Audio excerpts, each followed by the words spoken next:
Deus, boa noite a todos, a graça e a paz do Senhor Jesus. Seja bem-vindo você que nos visita.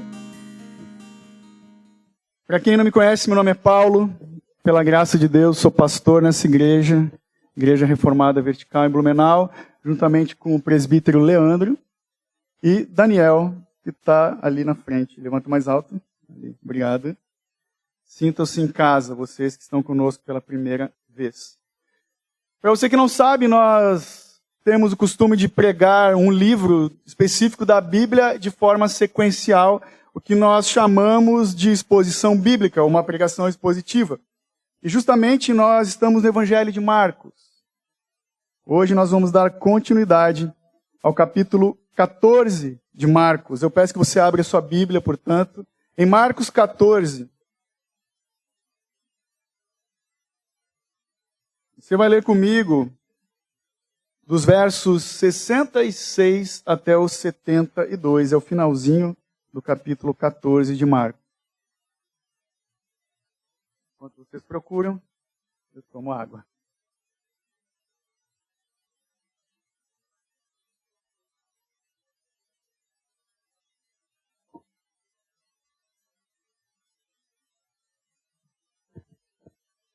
Todo mundo encontrou? Cada vez diminui mais o barulho das folhas, né? Pode abrir o seu aplicativo também na Bíblia, se quiser. A gente não acha que isso é pecado. E quem encontrou esse texto, por favor, se coloque de pé, então, em reverência à palavra de Deus. Nós vamos ler o Santo Evangelho de Cristo. Diz assim, então, o texto, verso 66. Pedro estava na parte de baixo do pátio. Então chegou uma das criadas do sumo sacerdote. Quando ela viu Pedro, que ali se aquecia, fixou nele o olhar e disse: Tu também estavas com Jesus, o Nazareno. Mas ele negou, dizendo: Não sei, nem compreendo o que dizes. E saiu para o alpendre. Quando a criada o viu, começou de novo a dizer aos que ali estavam: Esse é um deles. Mas ele negou outra vez. E pouco depois, os que ali estavam disseram novamente a Pedro: Certamente tu és um deles, pois também és galileu. Ele, porém, começou a proferir maldições e a jurar: Não conheço esse homem de quem falais. Nesse instante o galo cantou pela segunda vez.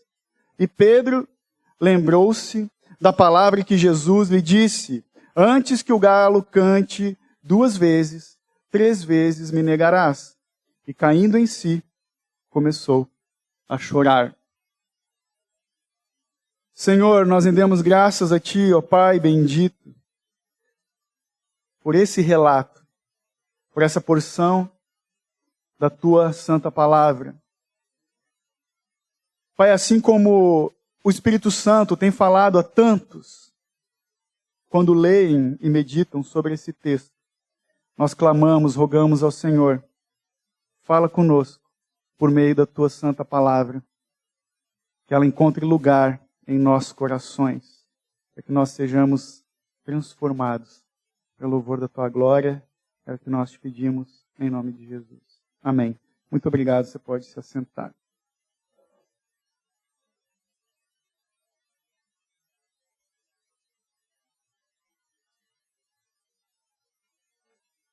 Gente, essa passagem é uma das passagens bíblicas que podem provar que, de fato, a Bíblia, a palavra de Deus é autêntica, é verdadeira, não é uma invenção, não é uma fábula. Por quê? Primeiro de tudo, é que você sabe, temos na Bíblia 4 evangelhos, dos quais Mateus, Marcos e Lucas são sinóticos. Nós dizemos isso, que eles são semelhantes na sequência do relato dos fatos. João, ele é particular, tem suas particularidades. Mas aqui nesse texto, nessa passagem, especificamente, se você já leu os 4 evangelhos, você há de concordar comigo que também é encontrado no Evangelho de João o mesmo relato. e eles se completam. Eu recomendo para você que gosta de ler os evangelhos, eu espero que aqui todos gostem de ler os evangelhos, pelo menos, que você leia os 4 e compare e perceba que um complementa o outro. É fantástico, maravilhoso isso. Então, esse é um dos motivos pelos quais todo mundo pode dizer que é inegável, que as Escrituras elas são inspiradas por Deus, que o cristianismo procede de Deus. Pois se o cristianismo fosse uma criação, uma invenção de homens e não inspirado por Deus, pensa comigo, será que os historiadores cristãos iam manter um relato desse? Um vexame desse aqui que você acabou de ler comigo? Onde um dos principais cristãos de toda a história, a saber o apóstolo Pedro, o chefe dos discípulos, pisa na bola, onde ele negou ao seu Senhor por 3 vezes. É importante nós lembrarmos que Pedro, ele mesmo, foi o mentor de João Marcos, o evangelista. E aqui é ele quem está relatando os fatos da sua vida, do seu caminhar, da sua vivência com Jesus, relatando para Marcos. Eu chego a pensar, nesse momento, Pedro, já de mais idade, Marcos, né, que era mais novo, e Pedro falando, anota aí, meu filho, anota, deixa registrado o dia em que eu pisei feio na bola. Então, uma passagem que nós lemos, que ela humilha o orgulho humano, e ela é ao mesmo tempo instrutiva para todo cristão. É um alerta, esse texto, para toda a igreja de Cristo. É uma passagem onde Marcos, ele alerta os seus leitores lá na igreja primitiva do século I e também os leitores do século XXI. Hoje, a saber, eu e você. É como se Marcos estivesse falando de uma forma bem resumida. Por que ele registrou isso? Olha, gente, meus irmãos em Cristo, não façam isso. Porque nós vemos, nós que temos acompanhado a história dos discípulos caminhando com Jesus, até chegar aqui em Jerusalém, logo depois que Cristo foi preso, nós vemos um Pedro se destacando no meio dos demais, não é verdade? Aquele pescador, figura, eu imagino ele um figurão. Mas é inegável de que Pedro ele é um falador. Como dizem os gaúchos, ele é um papudo. Ele é o típico fala, mas não faz. Porque lá no momento da ceia, nós vimos Pedro, quando Jesus foi lavar os pés dos seus discípulos, não, Senhor, não, os meus pés tu não lava, deixa que eu lavo. Nós vemos naquele mesmo momento da última ceia, Pedro falando, eu nunca vou te negar. E ele também, juntamente com os outros discípulos, falando, Senhor, se for preciso, eu vou morrer por você. Nós vemos o Pedro, o falador, no Getsemane. Depois de ter enchido a pança de pão e vinho e tudo mais, o Pedro dorminhoco. Aquele que fala muito, mas faz muito pouco. Porque você que leu esse texto já e tem nos acompanhado, vai lembrar que Jesus estava no Getsemane, pediu para os discípulos ficarem orando, e ele encontrou Pedro dormindo por 3 vezes. Ele dormiu. E nesse mesmo Getsemane, quando Cristo foi pego para aquela multidão, o que o apóstolo Pedro fez? Ele puxou da espada e cortou a orelha do soldado. Então a gente vê meio que um Pedro bipolar. Porque logo depois ele foi para a briga, tô aqui, tipo Wolverine, vou pro pau. Logo em seguida ele saiu correndo. Bipolar, não sabe o que faz. E agora, você leu comigo, ele está na casa de Caifás. Na semana passada, o presbítero Leandro falou em detalhes do que estava acontecendo naquele momento. Pedro está lá na casa desse homem, que é o sumo sacerdote. Mas lá no verso 54, do mesmo capítulo 14, a gente vê o jeito que Pedro está seguindo a Jesus. Diz o texto que Pedro o seguia de longe. Estava seguindo Jesus de longe. Está ali no inquérito de Jesus, observando a distância. E o relato nos diz que ele vai negar a Cristo 3 vezes. De certa forma, a gente está vendo aqui 2 julgamentos. O julgamento de Cristo, de Jesus, formal, e o de Pedro, sendo questionado também, de uma forma informal, né? De um jeito informal. Mas é curioso nós percebermos que já lá no Getsêmani, quando ele dormiu por 3 vezes, ao invés de orar, como Jesus pediu, aquilo lá foi o prenúncio dessas 3 negações. O que eu e você acabamos de ler, então, é o relato das 3 etapas da negação de Pedro. Nós vemos uma crescente, ou uma decreção, né? Decrescente, vai ficando cada vez pior, barranco abaixo, a condição de Pedro. Ele negando o seu Senhor de uma forma dissimulada, ele negando a Jesus com um falso juramento, e ele negando Jesus amaldiçoando, praguejando. Já ali então, no começo do texto, dos versos 66 até os 68, nós vemos Pedro negando de forma dissimulada. Porque ali o lugar, então, já falei, era o pátio da casa do sumo sacerdote. Ele estava numa parte mais baixa, diz o texto antes, que Jesus estava numa parte mais elevada. Ele estava no quintal da casa do sumo sacerdote. E ele não estava sozinho, porque lá no Evangelho de João, nós vemos nitidamente que João estava com ele. Quando diz lá em João 18:15, ele escreve assim, ó, Simão Pedro e outro discípulo, essa é a forma como João se referia a ele mesmo. Simão Pedro e outro discípulo estavam naquele lugar. Aí depois o texto de João vai dizer que esse discípulo, que é o próprio João, era conhecido do sumo sacerdote. Por isso, foi bem tranquilo e fácil deles adentrarem no pátio da casa do sumo sacerdote. Ali então, nesse lugar, falando das pessoas, além de Pedro e João que estavam ali, nós vimos semana passada que quase a totalidade do sinédrio, que era 70 pessoas, mais um, que é o sumo sacerdote, estavam ali, quase 70 pessoas. Nós vimos que estavam alguns curiosos também, os guardas e também os servos da casa. Eles estavam ali, segundo o relato de João, Pedro e João, ao redor de uma fogueira com esses guardas, se aquecendo do frio. É o que diz o texto. Mas, de repente, essa criada chega diante dele e faz uma pergunta. Ou ela se refere, melhor, ela afirma, ela não está perguntando, ela está afirmando algo. Quando o texto fala criada, no original, ele fala de uma criadinha. Ou uma pequena criada de baixa estatura, ou uma moça novinha, que não era tão importante, porque de fato ela cuidava apenas da porta da casa. Mas ela era uma moça simples que fez uma afirmação. Ela afirmou para Pedro, ela não estava acusando ele de nada, ela apenas fez uma constatação. Você também estava com Jesus, o Nazareno. E no 68, você leu comigo a resposta que ele deu.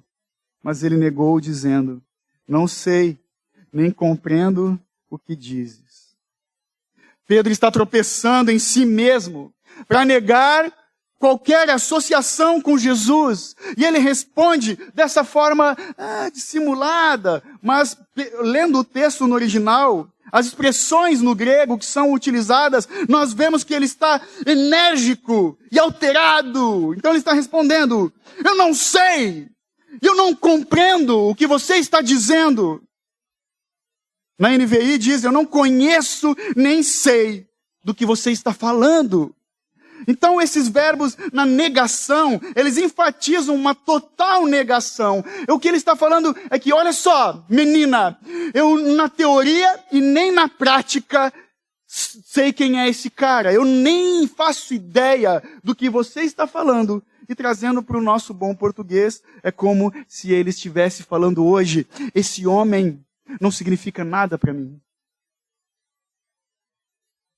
Pedro, então, na sua primeira resposta negativa, ele está negando a sua fé.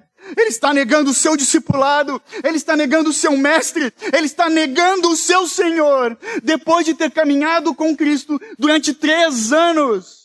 Ele não era um qualquer, ele andava onde Jesus andava, ele comia na mesa com Jesus, nosso Senhor, ele viu Jesus operando milagres, dando vista aos cegos, curando enfermos, ressuscitando mortos, e agora ele diz, nem sei quem é esse cara. Que absurdo. Mas vai ficar pior. vai ficar pior. Vemos então Pedro, em primeira instância, dissimulado. Não sei, mas falando, né, enfaticamente. Não sei do que você está falando. E é oportuno, meus irmãos, nós aplicarmos para a nossa vida, fazendo algumas perguntas. Porque, de fato, quantos cristãos, ou que se dizem cristãos, que existem hoje, estão muito confortáveis se aquecendo no meio dos ímpios. Estão numa situação muito mais confortável entre aqueles que odeiam a Jesus. Quantos se sentem mais à vontade ou têm mais alegria em estar com aqueles que não amam a Jesus? Ou, com certas atitudes, são capazes de negar ao Senhor assim. Hoje eu comi tanta carne no almoço. Tem aquele jogo do meu time. Acho que eu não vou para o culto hoje, eu vou ficar aqui. Está tão gostosinho no meu sofá, aqui na minha tela de 8K agora. Né? São pessoas que têm mais prazer com os outros. E ainda é pior, porque eles são bem parecidos com aqueles que se aquecem no calorzinho da fogueira. E não têm prazer em estar com a comunidade de fé. Talvez sejam pessoas que de fato não conhecem Jesus. Quantos que se dizem cristãos são só cristãos de palavra e não de atitudes? Como Pedro. Fala muito, mas faz muito pouco. Por exemplo, sexta-feira tem reunião de oração lá na igreja. Nas igrejas do Brasil. Existem até uns memes na internet, né? Vou falar, culto de cura e libertação, uma fila gigante. Culto de oração, 2 pessoas. É uma realidade do Brasil, infelizmente. Tô tão cansado, nessa semana foi tão difícil. Tô tão cansadinha, vou ficar em casa. Pastor, eu posso orar em casa? Vou orar em casa. Opa, tem filme novo na Netflix. Olha, mais um episódio da minha série preferida. Lá foi a oração em casa. Talvez sejam pessoas que gostam mais de seguir Jesus de longe. E eu te alerto. Uso esse texto para um alerta para nós. Eu falei no começo que ele é um alerta. Cuidado. Cuidado, porque antes de negar a Cristo, Pedro estava dormindo. Mas louvado seja Deus, que sempre tem aqueles que, como Jesus, estão intercedendo, estão de joelhos dobrados, enquanto outros estão adormecidos espiritualmente. Louvado seja Deus. Existem os remanescentes.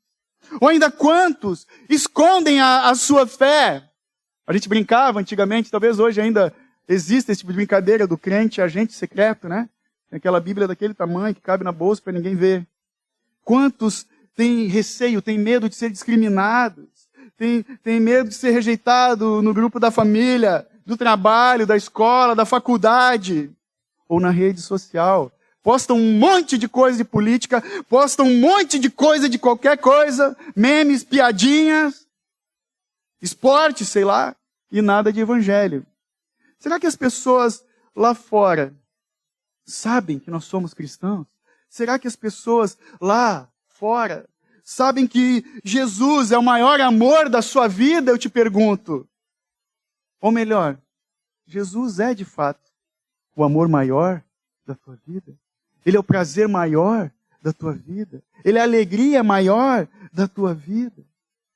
E também quantos de nós, nossa realidade hoje é muito mais tempo na rede social do que qualquer coisa, qualquer lugar. Quantos de nós têm se calado diante de heresias, de mensagens de inclusão, de gênero, de amor universal, para não se incomodar? Pedro tentou sair de fininho. O alpendre, na verdade, é a entrada, né? A entrada da casa. Pedro foi saindo de perto, quando a menina revelou quem ele era de fato. Ele estava evitando ter a sua fé confrontada.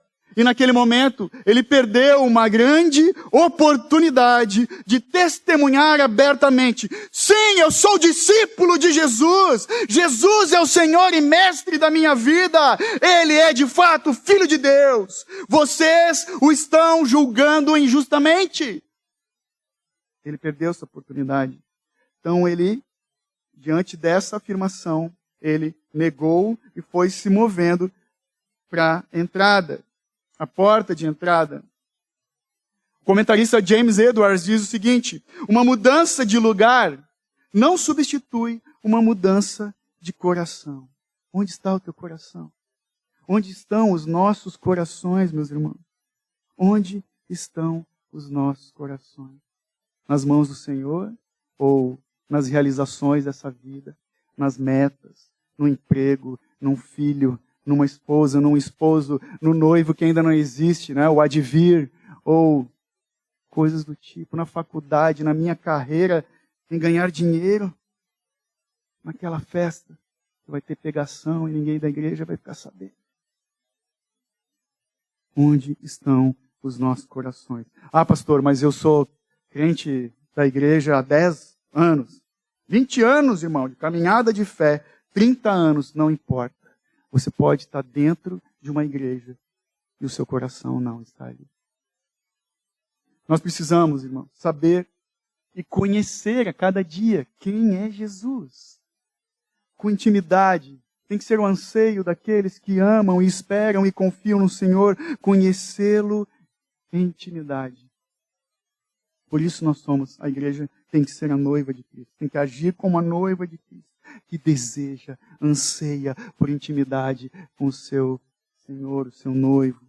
Mas esse tempo de intimidade só vem com tempo de qualidade. E não existe outro jeito. Bíblia mais oração.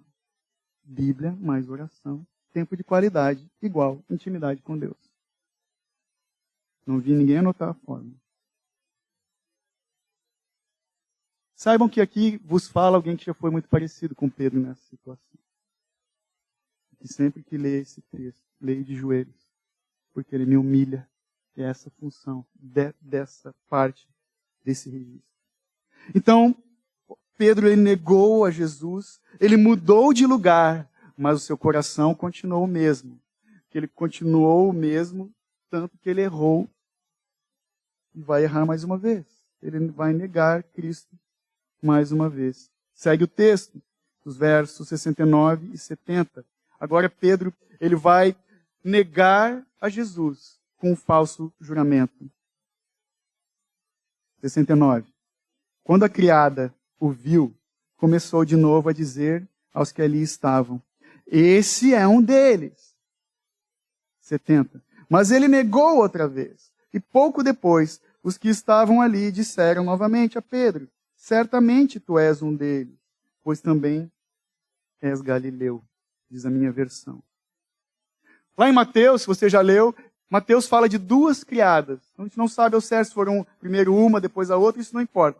Importa o que Pedro está fazendo ali. Em Marcos, nós vemos uma criada apenas. Pode ser a mesma. E agora, primeiro ela afirmou de uma forma discreta, olho no olho, e agora ela fala para todo mundo: ei, esse é um deles. Aquele que está na porta lá, ele é um deles. Mas Pedro negou de novo. Negou e agora ele acrescenta um falso juramento. Porque lá em Mateus ele vai responder assim, Mateus 26, 70. E jurando, ele negou outra vez: não conheço esse homem. Não conheço, eu juro que eu não conheço esse homem. Veja que uma pequena tentação, por vezes, ela pode nos levar a uma grande queda. Então ali um grupo de pessoas, então agora fala, em Mateus também: certamente tu também és um deles. Ele fala aqui em Marcos, porque você é galileu, mas em Mateus, pois o teu falar te denuncia. É a primeira vez que no Novo Testamento é usada a expressão galileu, aquele que veio da Galileia. E Pedro negou agora, antes, diante da criada, agora diante de todos. Negou diante de todos que ali estavam, em alto e bom tom.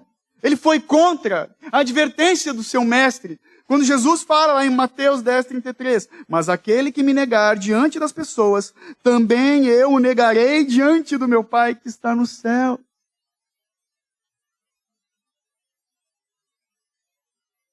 O teu falar te denuncia. Isso quer dizer que ele tinha um jeito de falar da Galileia. Ele usava expressões e termos daquela região que os judeus do sul não compreendiam. Quer ver um exemplo prático? Eu estou aqui em Blumenau há mais de 30 anos. E até hoje eu não sei da onde, ou ninguém conseguiu me explicar, por que que o bendito estojo escolar é chamado de penal. Não sei. Alguém pode me explicar no final, por favor? Ou, se fosse num cenário aqui no sul do Brasil, Pedro, o teu falar te denuncia, ele ia dizer, bah, bem capaz. E eles iam saber de onde ele é. Ou se ele fosse Florianópolis, estás tolo, estás? Mas ele usava expressões e o jeito de falar era de quem caminhava com Cristo, que veio da região da Galileia. É interessante que o que nós falamos denuncia quem nós somos. Assim como os exemplos que eu dei de sotaque. A gente sabe, já sei de onde tu é, nego, estás tolo? Mas não só o sotaque diz ao nosso respeito, fala ao nosso respeito. Os tópicos das nossas conversas também nos entregam. Então nós falamos mais das coisas celestiais e eternas, ou de coisas dessa vida que passa como uma neblina. Quais são os tópicos das nossas conversas, sejam elas virtuais, olho no olho? Será que as pessoas reconhecem no nosso jeito de falar que nós falamos como quem é discípulo, servo, ama Jesus? Será que as nossas palavras, as nossas conversas edificam a outros que não conhecem, que ainda não foram alcançados pelo Evangelho? Será que nós temos mais palavras de amor e perdão para as pessoas, ou só de crítica e condenação? Você percebe a gravidade aqui da negação de Pedro? Ele negou diante de uma pessoa, de um jeito dissimulado, e ele negou agora com o juramento. Eu juro que não conheço. Estou falando para vocês. Eu não conheço esse homem. Mas vai ficar pior. Porque agora a terceira negação é um nível hard de negação. Lê comigo o verso 71, por favor. Ele, porém, começou a proferir maldições e a jurar: não conheço esse homem de quem falais. Ele começou a praguejar, não xingar os outros, não amaldiçoar as pessoas. Ele não é bobo, ele é ser linchado ali no meio daquela gente. Ele estava forçando a expressão para tentar convencer as pessoas de que ele não tinha nenhuma relação com Jesus. Ele estava chamando maldições para si mesmo. Olha só, eu não conheço esse homem de quem vocês falam, praguejando, invocando maldições. Ele estava falando assim, se eu estou mentindo, que eu seja fulminado por Deus aqui nesse lugar. Que eu morra aqui, se não estou falando a verdade. Coisas do tipo. É isso. Até aqui, você tem que admitir comigo que a biografia do apóstolo Pedro é vergonhosa. É vergonhosa. Pedro, que quis ser o mais forte, ele se tornou o mais fraco. Aquele que quis ser o melhor que os outros, se tornou o pior. Aquele que quis colocar o seu nome no topo da lista dos fiéis, caiu de uma forma vergonhosa lá para o final da lista. Um detalhe muito importante é que Pedro não consegue, em momento algum, nem pronunciar o nome de Jesus. Eu não conheço aquele, eu não conheço esse homem de que vocês falam. Mas veja o contraste, porque lá no texto da semana passada, o anterior ali, do mesmo cenário, Jesus ele está sendo inquirido por seus acusadores diante de Caifás. No 61, quando ele diz, tu és o Cristo, o Filho do Deus bendito, ele pergunta, qual a resposta de Jesus? Eu sou. E Pedro, em todas as vezes, ele responde, não sou. É um contraste, um gritante. Então Pedro, ele está negando Jesus de 3 modos. Primeiro, ele está afirmando ignorância. Não conheço, nem sei do que você está falando. Ele está negando fazer parte da comunidade dos discípulos. Não, eu juro que não caminho, nunca caminhei com esse cara. E ele está negando ter qualquer relação com Jesus. Só que diferente de Judas, Pedro e os demais discípulos, eles não tentam destruir Jesus para se salvar, que foi o que Judas fez. Eles não são contra Jesus, nem Pedro em sua negação. Ele e os discípulos não são contra ele, mas também não são nada a favor, por ele, segundo as suas atitudes até esse momento. Mas leia comigo o verso 72, quando fala: nesse instante, o galo cantou pela 2ª vez, e Pedro lembrou-se da palavra que Jesus disse: antes que o galo cante 2 vezes, 3 vezes você vai me negar. No final, e caindo em si, começou a chorar. Olha aqui de novo a importância de ler os outros evangelhos, porque lá em Mateus e Lucas, esse mesmo verso diz que Pedro chorou amargamente. Amargamente. Mas ainda é mais importante o Evangelho de Lucas, no verso 61 do capítulo 22, quando ele fala: o galo cantou. Então o Senhor, virando-se, olhou para Pedro de uma forma penetrante, e Pedro se lembrou das palavras que seu mestre havia lhe dito. Bendita a graça de Deus, irmão. Então, 3 fatos aconteceram que conduziram o apóstolo Pedro agora ao arrependimento genuíno. Primeiro, esse olhar penetrante de Jesus. Um olhar, sim, de repreensão, mas não de condenação. Sabe aquele olho no fundo do olho, assim, mesmo à distância? Um olhar de amor, de profundo amor e compaixão. Segundo fato, é o fato de lembrar da palavra que Cristo havia falado para ele logo depois que o galo cantou. Jesus havia alertado Pedro, naquela noite mesmo, antes do galo cantar, ele ia negá-lo 3 vezes, e isso aconteceu. E o terceiro fato é que Pedro caiu em si mesmo e desatou a chorar amargamente. No original diz que ele lançou-se ao chão em prantos, num choro desesperado. Diferente, né? Ele se dá conta, irmãos, que naquele momento, em sua prática, ele se tornou como um segundo Judas. Esse foi um choro de arrependimento, da vergonha pelo pecado, da tristeza segundo Deus. Eu penso que esse capítulo fecha assim justamente para nos alertar. Porque nós vemos aqui o desfecho. Jesus nas mãos dos seus inimigos. Seus próprios discípulos estão dispersos, cada um na sua. Um deles o traiu e o outro agora está negando a Jesus. Portanto, essa noite aqui é a noite do pecado.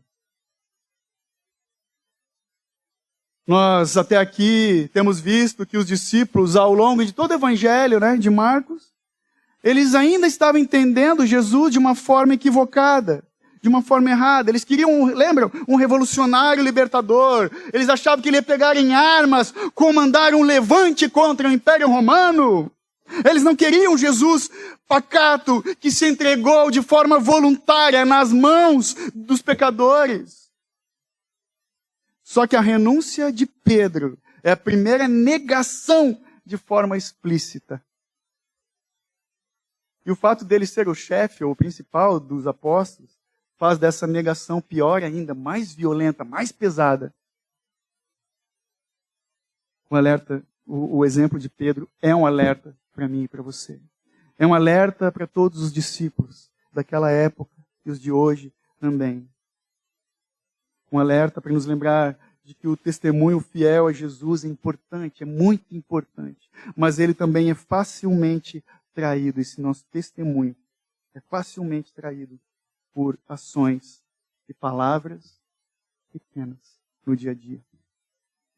Quantos de nós, hoje, ou essa semana, ou bem recente, temos andado decepcionados com Deus? Tem até um livro com esse nome. Decepcionados com Deus. Nós esperamos o Jesus que só dá saúde, paz, bênção financeira. Pô, fiquei doente. Deu ruim nos negócios. Pô, Jesus. Começa a questionar a Deus. Muitas pessoas buscam o Jesus dentro da caixa, um Deus encaixotado, formatado segundo as suas vontades. Esses fazem pouco da cruz, da redenção, do perdão de seus pecados, porque desejam uma graça barata. E é justamente nas questões do dia a dia e nas dificuldades que a gente percebe quem é discípulo de Cristo. Quem são as verdadeiras testemunhas, aqueles que dão testemunho do Evangelho de Cristo Jesus. Pensa numa situação bem recente. Se eu e você estivéssemos lá no Paquistão, no Afeganistão, e fôssemos capturados, eles encontrassem no teu celular o aplicativo da Bíblia, ou você nega a sua fé em Cristo, ou você morre. O que será que a gente ia fazer? O que faríamos nessa situação? Será que nós realmente acreditamos piamente que o viver é Cristo e o morrer é lucro?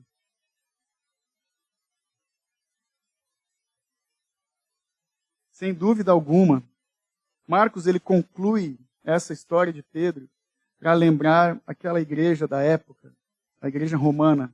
O Evangelho de Marcos ele é destinado para a igreja de Roma, que era muito perseguida, sofria muita aflição, coisas que a gente nem imagina. Uma curiosidade histórica. Nos tempos de Nero, o imperador, talvez você tenha visto o filme do apóstolo Paulo, quem não viu, vou dar um spoiler. Eles usavam cristãos como tochas para iluminar Roma de noite. Eram queimados vivos como tocha. Então, esse evangelho destinado para essa igreja, foi um evangelho encomendado pelo apóstolo Paulo para a igreja de Roma. Foi importante para eles e para nós também, para nos lembrar que até mesmo o melhor cristão, ou o chefe dos apóstolos, um cara como Pedro, ou um cara como Davi, que adulterou e depois se arrependeu, homens de Deus, não estão imunes a se afastar da fé. Mas também é importante para nos lembrar que nenhum cristão autêntico está além da bendita promessa da graça de Deus, do Deus que nos perdoa todos os pecados. Pedro descobriu, então, por experiência própria, irmãos, a verdade anunciada pelo profeta Jeremias, quando ele disse: por acaso isso não aconteceu com você? Porque você abandonou o Senhor, seu Deus, quando ele o guiava pelo caminho? Jeremias 2,17. Ele sentiu profundamente as verdadeiras palavras de Salomão, que disse em Provérbios 14:14, o infiel de coração dos seus próprios caminhos se farta. Então, nós vemos o andamento aqui, de repente, da narrativa sendo transformado. Vai mudar o andamento da história e também a vida de Pedro, a partir do momento em que o texto registra: o galo cantou. O galo cantou. Foi primeiro um canto de denúncia. É como se Pedro ouvisse em seu coração o galo dizendo: Pedro, você pecou! Você pecou, Pedro! Mas também, além de ser um canto de denúncia, o canto do galo é o canto da graça de Deus, que faz Pedro despertar e se lembrar das palavras do seu amado mestre. E leva ele ao arrependimento, irmãos. O galo, então, a partir disso, ele anuncia o fim de uma noite de pecado, de desvios, de mentiras, de desonra ao Senhor Jesus. E diante desse relato bíblico, dessa verdade que traz vida para nós, talvez o Espírito Santo esteja lembrando você aqui das vezes em que você se esqueceu das coisas que Deus falou contigo por meio da sua palavra. Quando a palavra de Deus, o Espírito Santo te deu alertas, instrução para a sua vida, talvez você consiga se lembrar de momentos em que você deu as costas para Jesus e o negou. Buscando os prazeres, maior alegria nos prazeres dessa vida. Talvez você o tenha negado a Jesus, não com palavras, mas com atitudes. Pode ser que para alguém aqui, nessa noite, a sua vida tenha sido como essa noite de Pedro. Uma vida de desvios, de desonras, de infidelidade contra o Senhor. Pode ser que até aqui a sua vida seja como uma noite de negação a Cristo Jesus. Talvez alguém esteja exatamente na mesma situação que Pedro. Mas é momento de se arrepender. Como Pedro. O Espírito Santo nos chama, porque é Ele quem nos convence do pecado, da justiça e do juízo. O Senhor nos chama ao arrependimento. Se há alguém aqui hoje, saia daqui clamando ao Senhor, confessando o seu pecado. Eu me afastei de Ti, Senhor. Me afastei dos Teus discípulos, do Teu rebanho, da Tua igreja, dos Teus ensinos, da Tua palavra. Pouco tempo tenho dedicado para as coisas celestiais, meu Senhor. Eu ando como quem Te segue de longe. Mas pode ser também que essa mensagem seja o canto que anuncia o fim da noite de pecado na tua vida. Com essa triste experiência de Pedro, nós aprendemos, de forma prática, que precisamos vigiar e orar para não cairmos em tentação. Se por acaso eu ou você cairmos, nós devemos crer que há esperança para nós, assim como houve para o apóstolo.